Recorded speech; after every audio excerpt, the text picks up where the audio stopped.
I feel so flat, so alive and shattered. Today's the day I shine. So I drew someone who'd fly. For a moment I could touch the sky. Lifted from these feelings I can fly. When life again comes around and drag me down, I reach for my pencil and turn it around.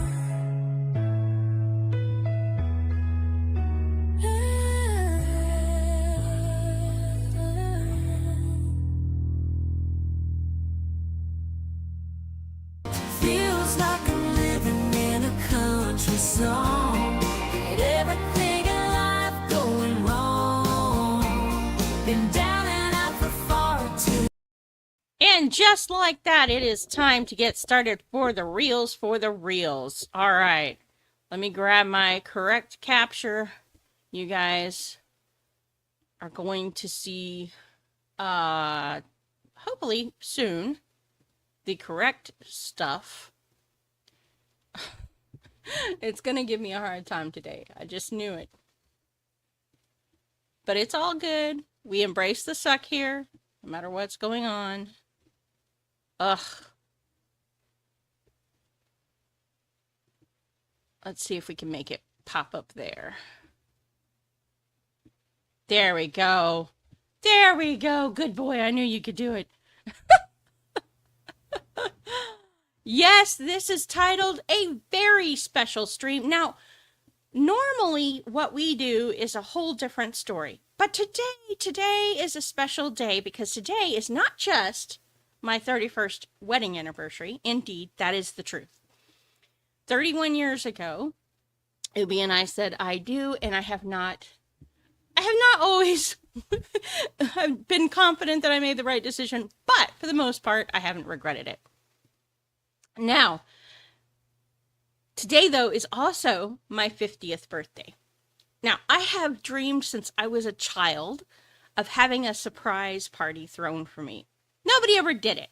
And so this week I was thinking to myself, I wish somebody would throw me a surprise party. And I said, you know what? Why don't you throw yourself a surprise party? And everybody who shows up gets something special from you. So it's a reverse surprise party. You guys who show up, you are going to get a special gift from me. And all you have to do to get your gift is email me at 40daywriter@gmail.com with the subject line birthday stream. And I will know that you came and that you are entitled to a gift from me.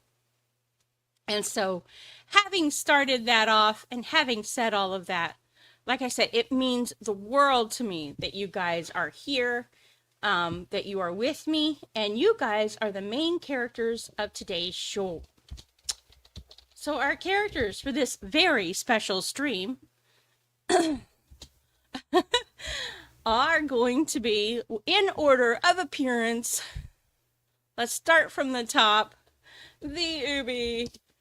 I'm going to promote your channels during this stream. So when you have a channel on YouTube, my auto thing automatically knows who that is.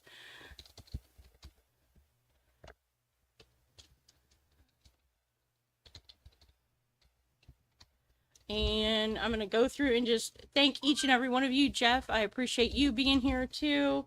You usually are in my stream, and that's awesome. Which, like I said, I totally appreciate it when you guys show up. You have no idea what it means to me. 87. Sorry. Ugh, why does it want to do that? It wants to autocorrect me, and I hate that. So, instead of I'm going to take the lazy way out and copy paste. So that I, A, don't mess it up, and so that it'll stop trying to freaking autocorrect my words. She's driving me crazy. And I want you guys to know that every morning or evening, whenever I end up praying my rosary, you guys are included in there. You guys are part of my prayers each and every day, because I don't know what you're going through, but I know that God does. And whatever it is you need, I know He can help you in ways that I never could. So let's see. Who am I missing? Ah, Tom is here. Good to see you. Cal, I appreciate it. I did catch part of your stream today, but late. I apologize. I didn't make it to the premiere. And Keith, I see you're here too. That's awesome. Definitely. We're trying to get together the funds to be able to make a road trip down to see you, Keith, because, Whataburger and you, and then there's the free base, and that's just a temptation beyond all measure. And of course, let's see, we got Malachi. He's probably the second biggest fan I've got, straight after Ubi. And he watches everything I do, and he's always commenting, which is a huge help to me, and I really appreciate it. And then we got my mom. Say hello to my mom. She's the hero of the day. You see, on December 13th of 1975, my mom went into labor while she was in the bathtub. She wanted to do a home birth. My dad did not agree with that plan. He scoops her up, puts her in the car. They make a 3-lane highway out of what was supposed to be a 2-lane highway, getting me to the hospital, all so that I could be delivered safely. And hey, Sandy, good to see you. All is well with me today. So it is awesome to have my mom present for my birthday stream. I am hoping that my sister will show up too, but if not, it's all good. So you've got all these characters showing up to my stream in the order in which they came. Now, in chat, I want you guys to tell me something special about yourself that you would like other people in this chat to know, because we're going to introduce you as characters. If you don't mind putting your actual first name, if I don't already know it. So, like, for instance, Will, it's not hard for me to remember. Jeff, I know you. Chris, you've been so busy at being involved. Let's see. Let's see if I can remember everybody. Sometimes my memory works great, sometimes not so much. I'm pretty sure Cal is your name. Tom, I know for a fact that's you. And then Cal. And then Keith, I know you. And Malachi. And of course, Mom is Mom. And Sandra. Awesome. You guys are so incredible. Woo! You made my wife a homemade butterbeer in celebration of her birthday. That is awesome. She'll have to drink it and tell me how good it is, because I'm pretty sure it's going to be epic.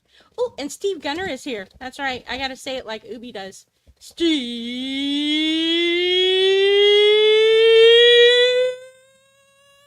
Gunner. There we go.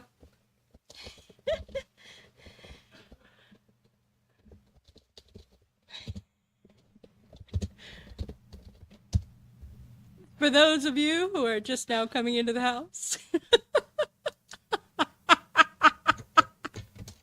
thank you guys again for being here. Now, we are in a very special process here. You guys are the lucky recipients. See, I'm not just an insane person who does so many different creative things.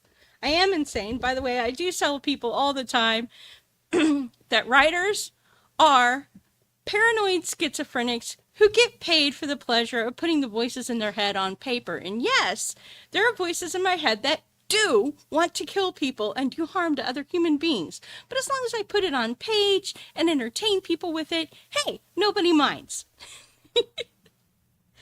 So I am a published author. I have published How to write an ebook in 40 days or less, creating a character backstory, the right time, the poverty diaries, the secret of the lantern, 7 steps to change your life and the world. I wish I could draw like that, an illustrated journey of life lessons learned on the road to being an artist, turning crumbs into profits, the end of purgatory, which is a dramatic thriller with romantic overtones, loving Catholicism, a journey into the heart of the Catholic faith, and fairy tale marketing. Those are just the published ones. And you guys get the privilege of choosing between one of those. You get your choice. Or one of my unpublished but completed books that need editing. Yes, I will allow you to read the raw thing. The Trouble with Temptation and Personal Fulfillment are both contemporary romance novels. Tales of the Banished Queen, Book 1 is a fantasy novel. Project Coldplay is a dramatic thriller. And A Ship Bound for Planet Paradise is a satire. Woo! Yes. Those are the books you get to choose from. So whatever you want, you may have. All you have to do is type in the chat which one you want. I will put the list up higher so that you can see it. And now we're going to get started with the real thing. Whoop. The Coldplay one, no, that is not about a CEO that got caught cheating. No, Project Coldplay, although that's funny, because actually at the time that I wrote Project Coldplay, that hadn't even happened yet. Project Coldplay is actually about an FBI agent who basically starts a gaming company to crowdsource solutions to cold cases. So, you know what? I will do you the proud privilege and favor of allowing you to hear a little bit of the chapters of those books so that it's a little more meaningful for you when you're choosing. Let's see. Here's Project Coldplay. Like I said, this is a total rough draft. So it's the ugly version. There's nothing pretty about it. Let's see if I can pull it up.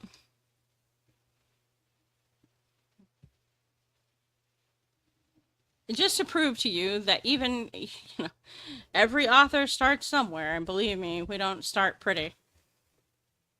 Where is that? Is that just the table of contents? That's terrible. No, there we go. Okay, Chapter 1, Shadow World. Everybody ready? Daendra asked the team. Ready, Lavinia said, pulling her black cloak over her long golden hair as she stepped onto the shadows at the entrance of the tunnel. Ready! Mirka and Naphtali responded, taking their positions to the right and left behind Lavinia. Daendra nodded, and the two faded into the shadows, practically undetectable to the naked eye. Raven, Chaos, Zeroth, and Stryker formed a second group with Wiccan at their center.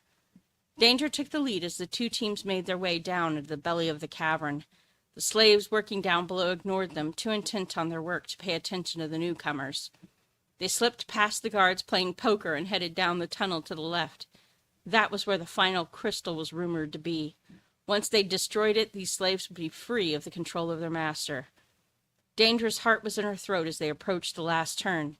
She could see the heavily armored ogre guards. Ogres were fierce warriors and tough adversaries. I know this is reading like a fantasy, but I promise you it's not. With a gesture, she halted the team and knelt down swiftly, notching an arrow and firing.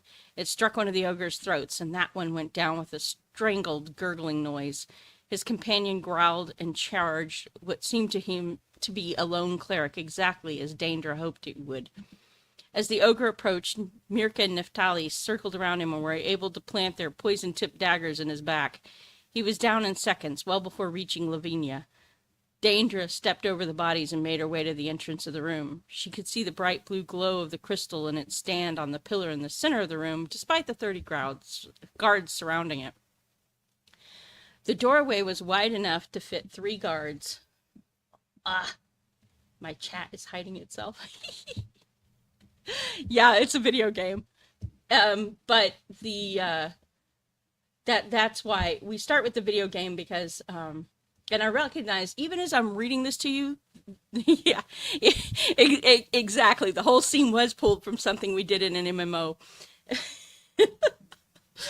So, at any rate, She notched an arrow and fired, taking down an ogre before walking backward toward the group, notching another arrow and firing into the second ogre just as she reached the entrance. By the time she hit the entrance, Mirka and Naphtali were on either side of the doorway waiting. As the first two ogres charged through the door, the Shadow Walkers had gotten behind them, making short work of the towering menaces before returning to the shadows again. More ogres poured out of the doors, treading over the backs of their fallen comrades in their eagerness to get to the enemies. The team fanned out and got to work. Wiccan let loose a bolt of lightning that chained its way through the ogres who were standing too close to one another, leaving those who survived the attack bellowing in pain. Striker and Chaos worked together on another ogre, while Raven and Zeroth took on a second. After 10 minutes worth of fighting, they finally cleared the room and crept forward to claim the crystal. Wiccan spoke the incantation to disable the spell that shielded it from being handled by outsiders, while Daendra, Mirka, and Naphtali took care of disabling the traps around the pillar. Finally, holding the crystal in hand, Lavinia spoke the words to destroy it. They watched as the crystal drained of its essence and then shattered into tiny fragments. Chaos and confusion reigned outside the chamber as the group made their way back up the tunnels, with suddenly freed and very confused slaves fleeing in every direction. Some of the freed slaves had turned on their masters and were brandishing whips with obvious delight. Others seemed interested only in getting out of the damp caves where they had been forced to work. As the group left the caves behind and stepped back out into the cool night air, they set up camp and rested. Laura, Daendra Keats, looked at her watch and groaned. Guys, it's midnight, and I have to be up at 5 to make it into the office by 7 tomorrow. I gotta go. Sorry for keeping you up so late, sweetheart, Greg, Zeroth Wagoner said over the headset. I love you. Get some sleep. After a few more minutes of goodbyes, Laura logged out of Shadow World and headed for bed. She hated leaving behind the fun, but work would come way too early and the FBI needed her at her best. If only vanquishing evil were as easy in real life as it was in the game she enjoyed playing so much. Unfortunately, nothing in real life was as easy as it was in the games. Oh, it's Timmy! Yay! Alright, gotta go back up to the front of the list, and that was chapter 1 of Project Coldplay. Like I said, rough draft. Definitely needs editing, but let's see. And as we got in here, let's see who came in that we didn't catch earlier. Sparky, you are in. And we got Timmy. Timmy, you are awesome. Thank you for being here. All right, as you guys are coming in later, you did not hear the announcement. This is not just any old stream. This is my 50th birthday stream. My mom is present in the chat. She's Cheryl. Say hi to Cheryl. Sparky, what's your first name? And you guys are all entitled, as part of the privilege of being in my birthday stream, to a birthday gift. Yes, I am gifting you a copy of a book of mine. You get to choose from either the published or the unpublished. The published books are something I've already put out there. The unpublished books are needing editing, so they're going to be rough reads. But nonetheless, hopefully good. It will at least give you an idea of who I am and what I do and how I do it. Sparky, all right. Sparky it is. Let's see. Like I said, to claim your book, all you will need to do is email me. That is 40daywriter, and I will put it in chat again, 40daywriter@gmail.com. Subject, happy birthday, stream. Yay! All right. So, yeah, I guess I could pin it. You know, that would probably be smart. Pin the message. There we go.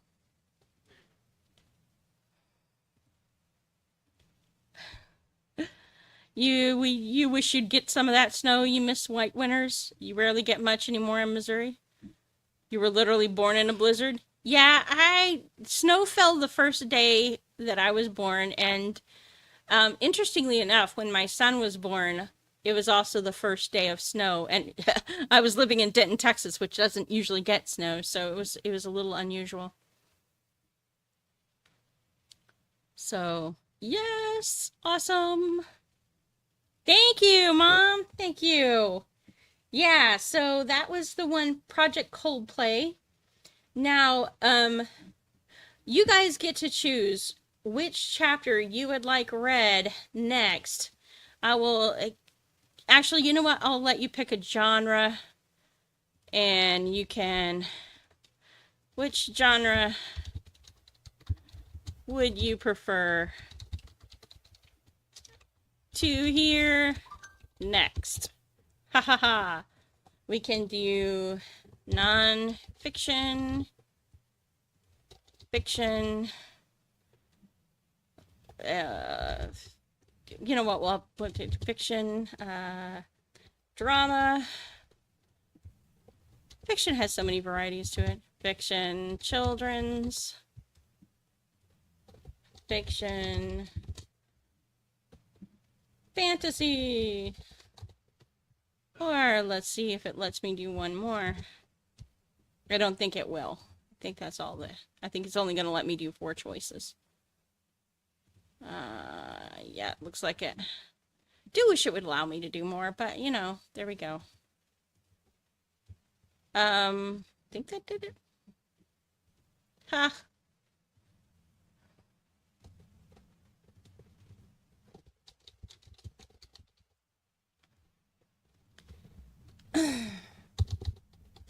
No, it didn't actually do it. It didn't give me the option to start polls, so I'll have to redo it. Beautiful. Oh, that's what's going on. It's disappearing my options. Okay.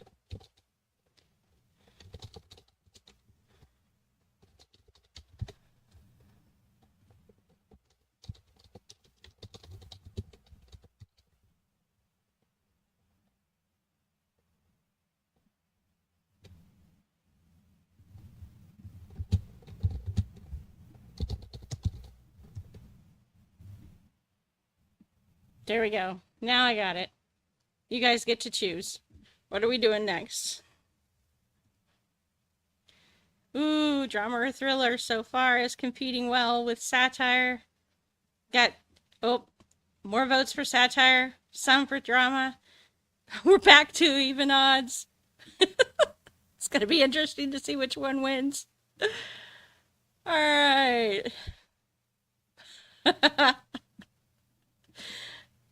We're at pretty much at an even tie for drama or thriller. Well, I've only got one satire, so I think in the interest... Okay, so it looks like drama or thriller won, which is good. That's fine. I'll read you the opening chapter to The End of Purgatory, which is definitely a drama or thriller. Let's see. Pull that open. And this is one of the published ones, so, you know, if you did happen to want to go out there and buy it, you can. My books are all out there under Brandy M. Miller. Boop-a-doo. Let me find it.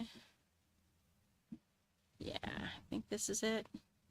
Or is this the cover file? No, that's the cover. Okay. You guys just didn't know what you were showing up for today. Lucky you.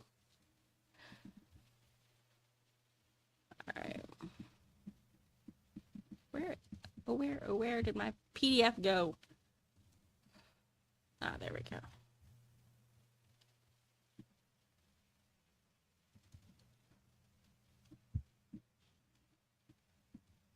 Zara Walensky shrugged and stared out the window, refusing to meet his eyes.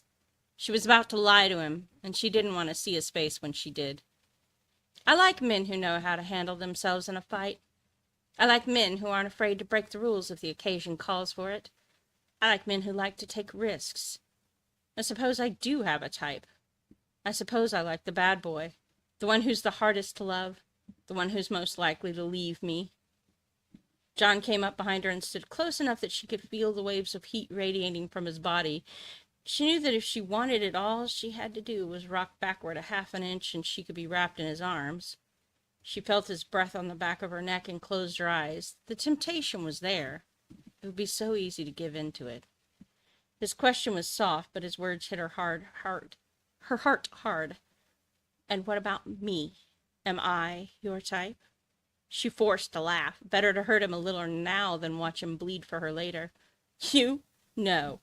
You're much too safe, much too ordinary, much too easy to tame. I don't think you could handle me. I'd crush your spirit and leave you broken. It was a partial truth. She didn't think he could handle her, not the real her. She would never let him close enough to find out. He mattered too much. Oh, really? Am I? Do you think I'm easy to tame? Do you think you know me so well? She did know him, maybe better than he knew himself. She knew he was kind and gentle and generous in a world that had no room for such things. She hardened herself, saying the words that she knew would go straight to that giant heart of his and pierce it straight through. It was the only way to protect him from her. I know you better than you think I do. You love me already, and I haven't given you any reason to love me. I didn't have to. You love everything about me, but most of all, you love the fact that I won't stay, and you know it. I'll never be yours, just as he won't really ever be mine. You'll yearn for me, for the fantasy you make of me, but you'll never capture me, and that is what you find most intriguing of all. That's why you find yourself chasing after me, even though you know you shouldn't. I'm not any good for you. His voice was even, but she could hear the slight tone in it that betrayed how much he wanted her to change her mind. It doesn't have to be that way. We don't have to play this game, you know. You don't have to chase a phantom, and I don't have to love one. We don't have to hurt one another. His words made her angry. She turned to face him, suddenly furious with him, furious for his refusal to understand and for making this harder than it needed to be. You think that, don't you? You think that I have a choice in the matter, as if I can choose what I am? I can't help who I am. Hurting people's what I do. That's why you're much better off without me. It's why I won't stay. I don't want to stay and see you die at my own hand. He reached out a hand as if to pull her closer, and she jerked backward, bumping up against the window. He let the hand drop to his side, and his eyes grew soft and sad. Zara, you're better than you give yourself credit for being. You don't have to hurt people. You don't have to be hurt. You can open up and let yourself be loved for once. She shook her head and pushed past him. She suddenly felt afraid. She needed to leave. Now. You don't understand. You'll never understand. I can't. I can't love you. I don't know what that is. I don't know what that means. She was out the door and down the hall before she said the final words. I don't know how to love you. I don't know how to love anyone. I don't know how to love. She climbed on the back of her motorcycle, blinking away the tears that were threatening, not even bothering to put on her helmet. She didn't want to be safe. She didn't want to be secure. She didn't deserve it. She gunned the engine and sped off into the night without looking back, heading straight into the mouth of hell. She was headed straight for Damien. Damien's dark eyes locked onto hers when she walked in the door. He didn't say a word. He knew why she was there. Why waste words or breath talking about it? He stood up and crossed the room with a panther-like grace that sent a shiver down her spine. He was everything she knew she shouldn't want, but couldn't help herself. He didn't ask permission or wait for her consent to kiss her. He wasn't tender, polite, or gentle about it. She didn't want him to be. Tenderness, politeness, and gentleness were not things she needed or deserved. She felt a surge of passion for him that left her breathless and eager for more. He was the drug she couldn't get enough of, even though she knew it was no good for her. She would hate herself in the morning, but tonight she needed him, wanted him, and would allow him to have her in any way that he wanted her. They were halfway to the bedroom, clothes strewn across the floor, when John's face broke through the fog of desire. John's voice, calling her name, begging her to reconsider, pleading with her not to leave. She froze in place, unable to move. Damien growled impatiently, swept her off her feet, carried her into the bedroom, and dumped her onto the bed. She looked up at him and shook her head. No. No more. His face darkened and he scowled. What are you playing at, Zara? Her face flushed, and she suddenly found herself ashamed of her nakedness. She grabbed the sheet from the foot of the bed and covered herself with it. I'm not playing at anything. I just don't want this. I've changed my mind. Damien stared at her, his face inscrutable. Who is he? Her eyes widened and she looked away. I don't know what you mean. Damien ripped the sheet out of her hands, exposing her. She covered herself with her hands as he leaned closer to her and hissed the question. Who is he? Damien's normally dark eyes were nearly black. His face was flushed red. Something clicked inside her head, and a sudden realization came over her. You're jealous. Damien pulled back as if she'd slapped him. She saw his jaw tighten and his hands flex. His eyes hardened, and he stepped back from the bed. Get out! She felt a cold chill slide down the back of her spine. Damien, I don't... He roared the words. Get out! She slid out of his bed and gathered up her clothes, doing her best to put them on as quickly as he was throwing them at her. Get out! She fled out the door and into the night, unsure of where to go. She couldn't face John, not after everything she'd done to him, and it was clear that Damien didn't want her there. Where was there to go when you weren't good enough for heaven, but hell had just kicked you out? She checked her watch. It was 11 at night. Purgatory wouldn't close for another couple of hours at least. Ta-dam! That's the end of that chapter. Hey, Brian! Good to see you! Oh, my goodness. All right, so we get to add another name to our list of people who appeared today. Woohoo! Another gift to give. All right.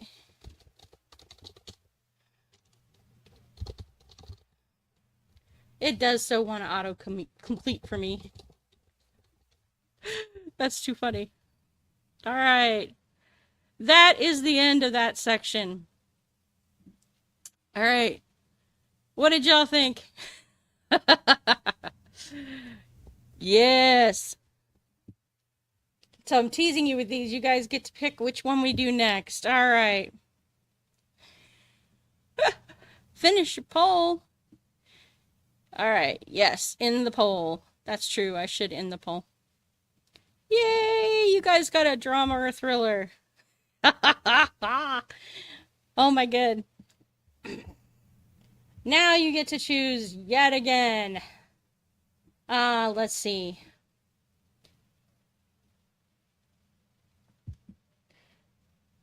Since second satire was second place, we'll do that instead. We'll do that one next. This is, obviously, it's not a completed book. It does need editing. I warn you in advance. But, nevertheless. This book is so funny. The story of it is because, it was NaNoWriMo, and it was a long time ago. And I started the project, and I worked on it for 10 days, and then my hard drive crashed. Total nightmare for a writer. If you can imagine, you're most of the way through a book, and your hard drive crashes. Right? You've got 30 days to complete this novel. 10 days in, your hard drive crashes. Your husband tells you, I don't think we're going to be able to recover the fires. You're in panic. You're like, oh no, what do I do? And you don't know what to do, really. You don't know if you should start over from scratch or just flat give up. So you start over from scratch. You're 5 days into the new novel. You still got, now you're 15 days into the 30 that you're supposed to use to finish this novel. And you've got a choice. Do you keep going on the one you created, stop working there, start working on the one you did, or merge the two and hope you'll get further along, which I did merge the two. And that is what this is from. The project that was nearly a disaster. All right. It was a brilliant strategy concocted by the greatest minds ever to have lived on planet Earth and funded by the wealthiest of the wealthy. It was elegant in its simplicity and foolproof in its execution. The world was becoming overrun with people, and the gene pool needed cleansing. Anyone with half a brain could see that it was true. So they devised a plan to simply rid the planet of all those who were useless, the sick, the poor, the elderly, the ignorant, the deformed, and the insane, by sending them out into space. The most brilliant part of this plan, of course, was that it would be trumpeted as a great honor to be selected to go on board the ships bound for nowhere. The ignorant masses would then load themselves without any need for messiness or ugliness like disputes or riots or protests. The press, already the lapdog of the wealthy, would be fed the tidbits they wanted it to know and would bark on command. If, and it seemed highly unlikely this would happen, the truth were somehow to become known and protests were begun, it would be easy enough to stifle those who protested by having them classified as mentally insane or paranoid paranoid and delusional and promptly send them to an insane asylum where they would be drugged and then brought on board without any resistance. So it was that the Symposium of the Elite decided the fate of the masses and assigned a committee to complete the guest list, or compile the guest list as they jokingly referred to the list of those deemed unworthy who would be sent. Impoverished areas in third world countries were selected to begin the manufacture of the fleet of spaceships which would carry the unwanted out into the atmosphere. The third world countries were delighted to have employment for their people, and the elite found it a delicious irony to have those who were to be removed from the planet constructing the very traps that would destroy them. Anticipating the success of their program, the wealthy and great-minded began to carve up the earth amongst themselves in their plans. There would be only 500,000 people left of the original 6 billion on Earth, and of those, 495,000 would be servants of the wealthy and elite. To be given the privilege to remain on Earth, they would have to consent to abiding by the rules of the elite. The servant class would be scrupulously managed, and breeding amongst them strictly controlled. Never again would there be a need for prisons, poorhouses, child protection agencies, or the like. Their world would be perfect, and perfectly under their control. The plan worked, for the most part, as flawlessly as they had thought it would. The press played their role beautifully, and the ignorant masses bought the scheme with scarcely a contrary word. Those few, primarily religious leaders, who read between the lines enough to question the scheme in the press were easily subdued and brought under control.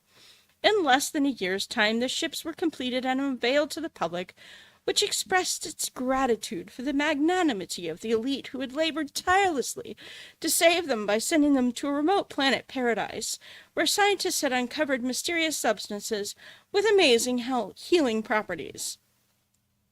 Bob Robertson chuckled to himself throughout the entire fiasco. He knew about the plan to get rid of the no-account misfits of the world and couldn't help but admire the logic behind the whole project. He was tired of his tax money being used to support every shiftless nobody who sought to get a handout from those who worked hard like he did. He didn't ask much of life, just to be left to himself, free to do as he pleased when he was off work, and to have the security of regular food and shelter. If there was a small, tiny voice in the back of his mind that suggested that there was something seriously wrong with this whole plan, it was easily silenced by a beer or two after work. If, late at night, he dreamed of millions of faces bulging from suffocation in the black of space as their oxygen supplies ran out, he simply filed it away as a case of bad food causing bad dreams and thought nothing more about it. It wasn't hard to forget about things during the daytime. Bob's work kept his mind very busy. An attorney for the law firm of Cheatham, Beatham, and Leatham, Bob's day was spent ensuring that justice looked the other way for those who could afford to pay for his services. Bob occasionally felt guilty about this, but reasoned that if he didn't help them, nobody else would, or if he didn't help them, somebody else would, and he had every right to make a profit off his skills. Bob was very good at being a lawyer. His old law professor at Harvard once told him, and he'd never yet seen it work the other way, that 99% of winning a case was winning the hearts of the jury and sympathies of the judge. Bob was very good at reading a jury and figuring out how to play to their sympathies. Bob stopped chuckling, though, on the day that he received an envelope with a notice congratulating him on having been selected for a trip to Planet Paradise, as the media was now calling it. Bob knew it was a death trap and wasn't about to go. He knew how the invitees were selected, and he was convinced there must have been some mistake. He wasn't defective or crazy or sick or even old. He was only 33 years old. Bob knew just what to do. He would see the elder Mr. James Cheatham. The whole scheme had been Mr. Cheatham's idea in the first place, and Bob's initial promise to be included in those left behind had come from Mr. Cheatham. Bob was sure that Mr. Cheatham would help him. However, when Bob came into work the next day, he received a notice that he had been let go from the law firm with no explanation. He was simply relieved of his casework, given a final paycheck, and escorted out the doors by security. Since he lived in a right-to-work state where at-will employment was the law and employers were not required to give reasons why an employee had been dismissed, there was nothing Bob could do. The launches were scheduled for the next day, and since Bob knew this must have been a mistake, he decided then and there he simply wouldn't show up. He would just not leave his apartment. They couldn't force him to go, after all. The banging at his apartment door caught him off guard the next morning. Not thinking, he opened the door in a hurry, prepared to chew out whomever it was that had so rudely awakened him. He was just preparing to deliver a particularly scathing commentary on the genealogical history of the person at the door when he noticed they were uniformed military officers, and each was carrying a rather sizable weapon. "May I help you, gentlemen?" he managed to choke out. "We're here to escort you to your ship bound for Planet Paradise, sir. We want to be sure you don't miss such a wonderful opportunity. It's going to be a life-changing experience." "Thank you, sirs," Bob replied, "but I think there's been a mistake. I'm not going anywhere." The two guards looked at one another and gave a silent nod before turning back to stare at Bob. "Sir, we have orders to escort you to the ship. You can either choose to go on your own leg power peacefully and with your dignity intact, or we will pick you up and escort you that way. Which would you prefer?" "You're not listening to me. I'm not going anywhere. I don't belong on board those ships. There's been a terrible mistake," Bob said somewhat hysterically, his eyes darting back and forth between the guns and the men holding them. Without a further word, the two soldiers gave one another a second nod, and then one of them pinned Bob to the wall, while the second covered his nose and mouth with a sweet-smelling rag. Bob squirmed hard, trying to break the grip of the soldier that was pinning him, and tried to shake his head to clear it, but the other soldier's grip on his face was equally strong. He felt light-headed and woozy, and his eyes felt impossibly heavy. Before he knew it, he went out cold. His last thought before losing consciousness was to pray, "Oh, God, please help me." Bob's head was pounding, and his mouth felt dry. His eyes didn't want to open at first, but after a few tries he was able to open them and found himself staring into a pair of the greenest eyes he thought he had ever seen. They reminded him distantly of the forest where he'd played as a child and the trees towering over his head. The eyes belonged to a woman's face, and her expression was one of amusement, but he could see a hint of concern as well. She wasn't especially beautiful. She was very average-looking, except for the eyes, which caught and held his attention. Then she smiled at him, and that single smile transformed and lit up her entire face. "Hi there," she said. Her voice was soft and sweet and flowed over him like warm water in a gurgling creek. Bob tried to respond by saying hi, but his throat was dry and his tongue was caught, and all he could manage to do was croak slightly and then cough violently in her direction. She chuckled and handed him a glass of water. "Chloroform tends to make your throat a bit dry. You'll want to drink this before you start trying to speak." Bob drank the liquid greedily, feeling it wash down his throat. He could feel his body absorbing the moisture before it even registered in his stomach. "Thanks. I needed that," he said when he could finally speak again. "That's what I'm here for," she replied. Bob looked at her in puzzlement. "What do you mean by that?" he asked. "I'm a doctor," she said, pointing to the name badge affixed firmly to her white lab coat. The badge read, "Dr. Shelley Coates, M.D." He shook his head. "Chloroform doesn't cause brain damage, does it?" he asked with concern. Shelley shook her head with a puzzled face. "Well, it can in high enough doses, but you've hardly had enough to cause brain damage. Why?" "Because it doesn't make any sense. None of this makes any sense. The ship wasn't supposed to be for people who were normal folks like you and me. It was supposed to be for the rejects of society. You know, the people who were disabled, retarded, or just burning society in general. How did you get on board?" Shelley gave him a long, measured look and was quiet for a few moments before she finally responded. "Maybe I'd better check you for brain damage after all. I don't like the sound of what you just said." For reasons he didn't fully understand, Bob suddenly felt very defensive. "Hey, there's nothing wrong with me. I'm a perfectly healthy lady. I shouldn't have to spend my money taking care of people who don't take care of themselves. I mean, nobody ever gave me a thing, so why should I give to other people? Really, nobody ever gave you a thing. What about your life? Your mother carried you inside herself for 9 months, feeding you with her own body. Your parents raised you, taking care of your needs along the way. What about your education? You were educated by people who shared their time and their knowledge with you. What about your talents and the very things that allowed you to work? Your talents came from your parents' donations of their genes. Your work ethic from those who taught you how to apply them. Every step along the way you've had people help you out. Why shouldn't you help other people?" Shelley challenged. "Well, sure, my parents gave me that stuff, but I didn't ask for it, and I didn't expect them to do it, and as soon as I could do it for myself, I did. I didn't just keep taking things and expect not to have to give back. I didn't ask for my education either. Didn't even want it at first, but I applied myself and got good grades so that my parents wouldn't waste any money on me. I even got scholarships to cover my tuition and work through most of college," Bob shot back. "You know, some people keep asking for stuff because they don't know a better way to do it. You do, but only because someone taught you how to get it for yourself. If you really want people to stop asking for handouts all the time, you need to think about what you're doing to give them a hand up and teach them how to take care of themselves, Shelley countered. Those people don't want to work. They just want someone to take care of them. Trying to teach them to do things for themselves is pointless, Bob said bitterly. Shelley stood up slowly, and Bob saw why she had been put on board the ship. Her right leg had been amputated just below the knee. She was disabled. My leg was amputated due to childhood diabetes when I was just 12 years old.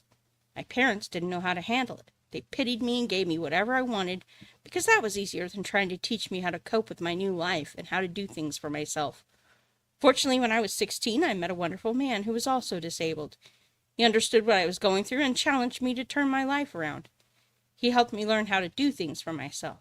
I was scared of making mistakes. I was afraid of getting hurt. I had to overcome my fears. Once I did, though, there was no holding back. I knew what I wanted to do with my life. I wanted to heal other people the way that man healed me, and I wanted to make sure that no one else would ever have to go through what I went through. So I became a doctor.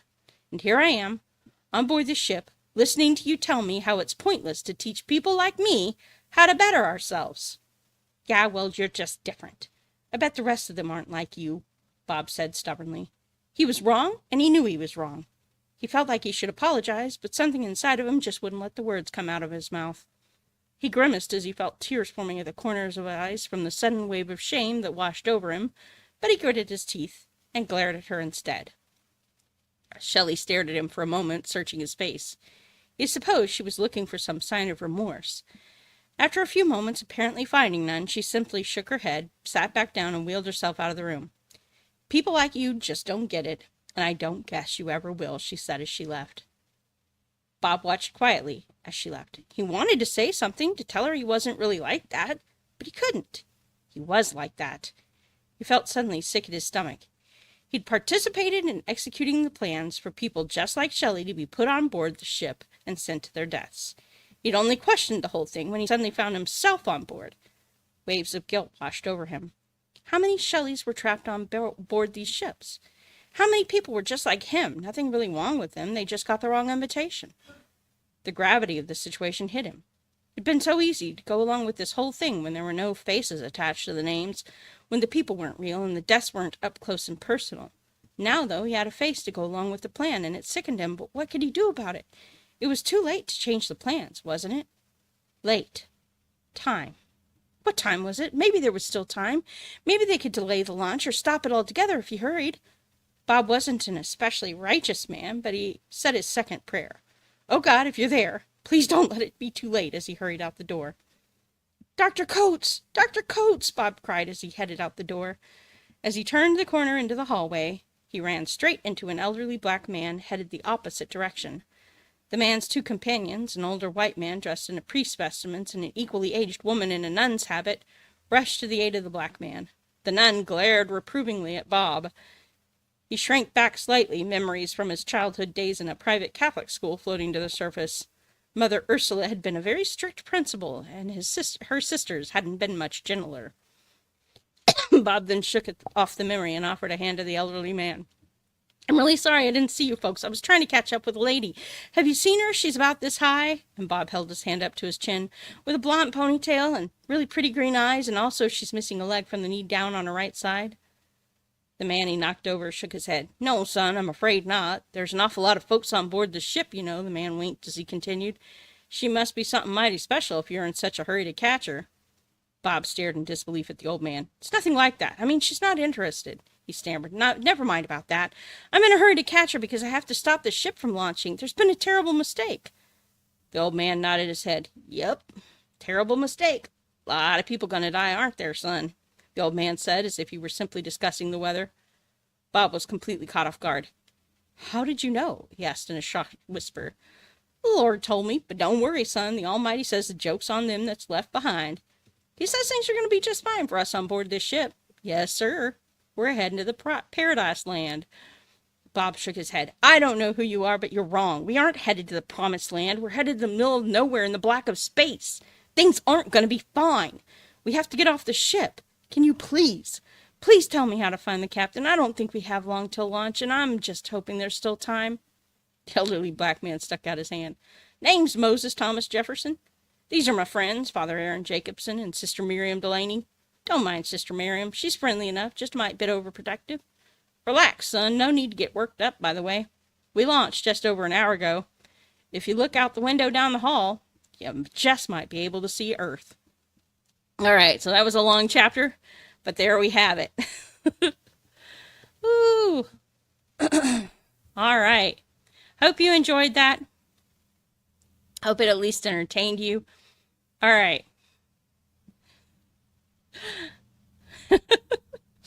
Thank you. Thank you for coming in, and thank you for, I'm glad you enjoyed my reading. Um, yeah. Let's see. I'm going to catch up with chat for a little bit. So we got Cal Brooks. We got, let's see. Yes, you will love Jeremy's music, Sandra, if you haven't already. Your attention to detail and ability to convey it is extremely admirable. Oh, thank you, Will. Yeah. Do I do audiobooks? I haven't gotten into that yet, but I have considered it.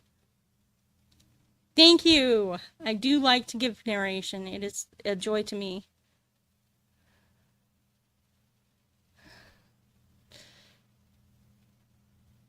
All right.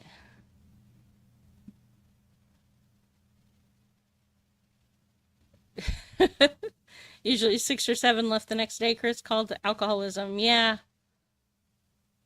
Your son's Air Force friends could not believe how much he could drink. It's in the genes. Yeah. Stopped drinking a while ago. That's good, Malachi. Yeah. Ubi's a perfectionist when it comes to audio. It probably comes from him working in the radio industry. He doesn't like to take any shortcuts there. He wants the experience to be perfect. So, but yes, we have talked about getting into audiobooks. I may go ahead and do my own audio narration and put my books out there in audio form. They haven't ever been an audiobook. But, hey, Guitar Bob. Good to see you, my friend. All right, so Guitar Bob has showed up. Woohoo! We got almost all the friends in the house. Oh my goodness, it is almost 3 o'clock. I cannot believe we have gone this long. Can't believe that it's taken this long. I really haven't done much, I feel like. Pardon my coughing. Pardon my coughing. Yeah. Yes. He does have a legit DJ voice, but he also has training that helps him. Now, I guess for the next 9 minutes, you guys can tell me what you would like to hear next. Would you like to hear an unpublished or a published? Let's see. We'll start another poll.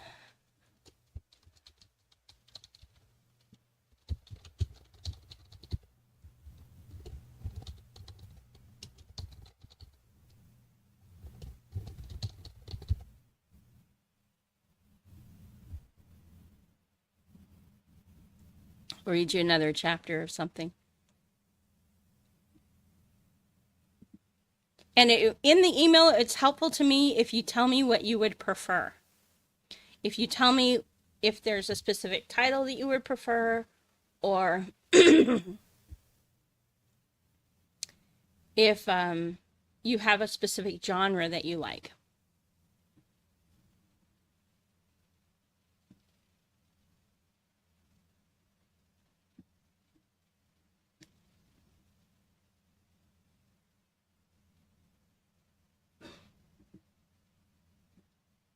Yes, you can email asking for the list also. And I will, when you email, if you ask me for the list, I will give you a short description of what each one is.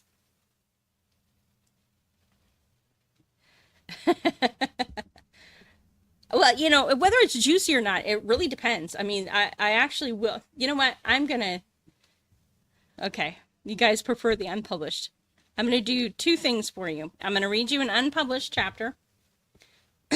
And then I'm going to read you an excerpt from the Poverty Diaries, which is excerpts from my diaries during some of my worst moments in poverty. We'll read you The Trouble with Temptation. Randy knows that one. Let's see. Let me find it there. There we go.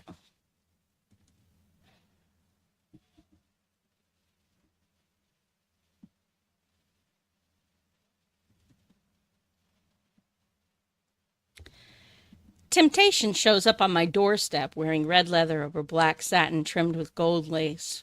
Her dark curls tumble down her shoulders like a waterfall. Those soft lips of hers are painted red to match her dress. I'm in trouble. I should shut the door. All it takes for her to completely undo me is a single glance from those dark eyes. I've lost, and she doesn't even know a battle's been fought. Come on in, I hear myself saying as I step back. I don't ask and don't want an explanation for her presence. It's not me she wants. She wants the comfort of a pair of arms that offer unconditional love, and I can give her that. This is a loser's game that I'm playing. My heart will pay the price for indulging myself in the illusion she wants me, but I can't help myself. She's all I've ever wanted, and the only woman I've ever loved. I will take as much of her as she'll give me, for as long as she'll give it to me, every single time. I know the man she wants. He has no idea how incredible this woman is. He's incapable of appreciating her. I both envy and hate him for that. She only comes to me when he's hurt her yet again. I suppose I should be grateful that he hurts her so often, but I'm not. I want to beat him for being the biggest moron on the planet, the kind who throws away every good thing he's ever received to chase after the garbage he doesn't need. But I doubt it would do her any good. I want him to love her the way I do, even if it means I'll never see her again. I'd give anything to see her happy, even if it means she ends up with him and not me. But I can't change him. I can't make him see what I do when I look at her, and I can't change her either. So I do my best to love her for as long as she lets me, even though it's going to kill me when she leaves again. Her lips move against my chest, and I hear her say, I'm thinking about leaving him for good this time. These are words I've wished so often to hear, but they land like daggers in my heart because she doesn't mean them. I wish she'd stop talking. You don't need to make any decisions right now. Let's just see how tonight goes. You can decide what you want to do later. She shakes her head and looks up at me. I really mean it this time. I don't think I love him anymore, and I silence her with a kiss. She's such a beautiful liar. The worst part is that she lies to me. It's not that she lies to me, it's that she lies to herself. She honestly believes what she's saying is true, but it's not.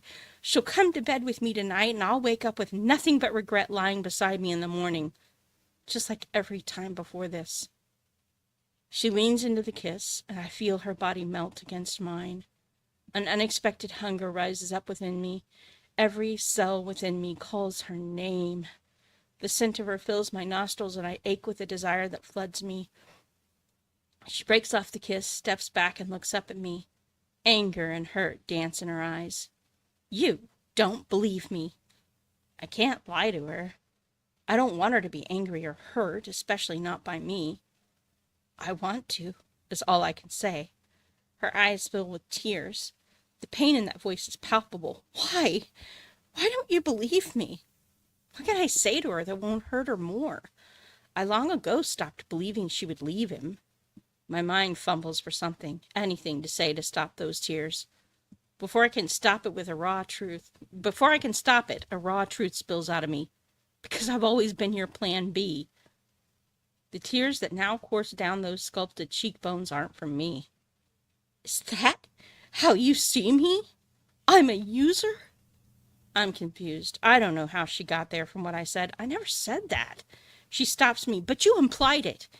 You implied I use you to feel better about me, and then I go back to him.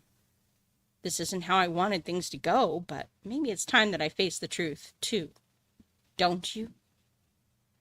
For the first time, I see the relationship between us with a crystal clarity.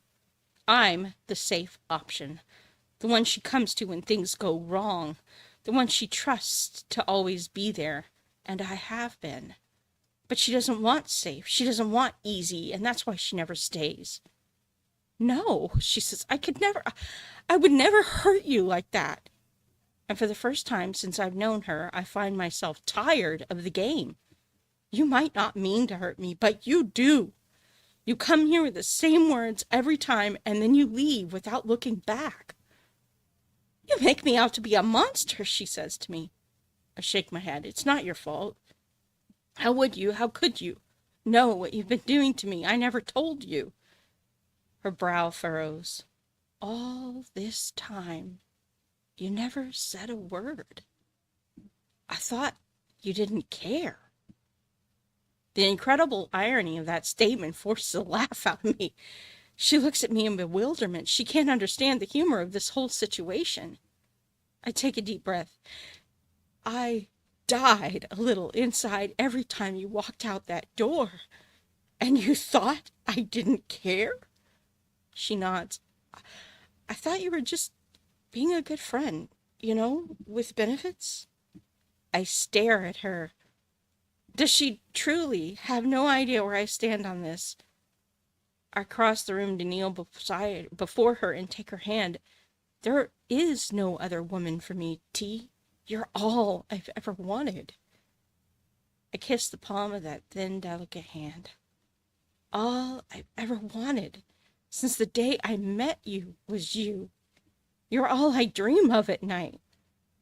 Silence fills the air, and I wait for her to decide the direction we're taking this. I've given her all of me, the truth I never dared to tell her before.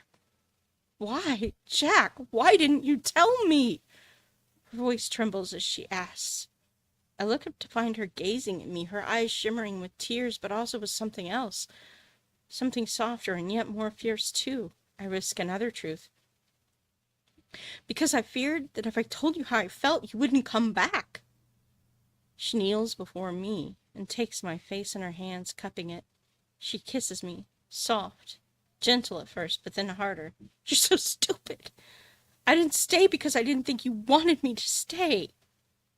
And in that instant, with those words, she rewrites the entire story of our relationship.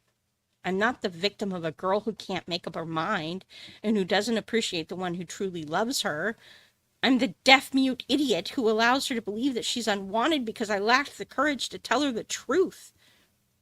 Why did you keep going back to him? I ask her. Where else could I go? She answers. Everything makes sense now. I can't believe how dumb I've been. I'd be angry, but she's here and she's with me, and while I can't undo the past, I can make sure I don't make that same mistake moving forward. You will always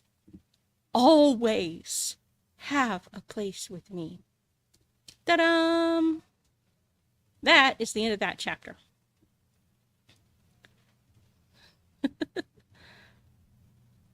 Oh, all right. Later, everybody. Thank you guys for joining me. I appreciate it. I'm glad you guys came, and I'm glad you guys have joined this. And I'm glad you guys have enjoyed the reads and the chapters of my stories. And for those of you who come regularly and you're always part of my stream, thank you guys for participating in making that story what it is too. You guys are amazing. The community is the best on the internet. And I am privileged and honored to be part of your community and part of your journey. As I mentioned at the beginning, please guys email me. I would love to give you your selection of stories. And I hope that you guys will continue to join me on next week's Writing and Chatting, because we do this every Saturday. And then Mondays from 6:30 to 7:45 roughly, I do artwork. So if you like to see live art being made in front of your face, join me there. And y'all have the best day ever. Thank you so much for joining me. It has been an honor and truly a pleasure.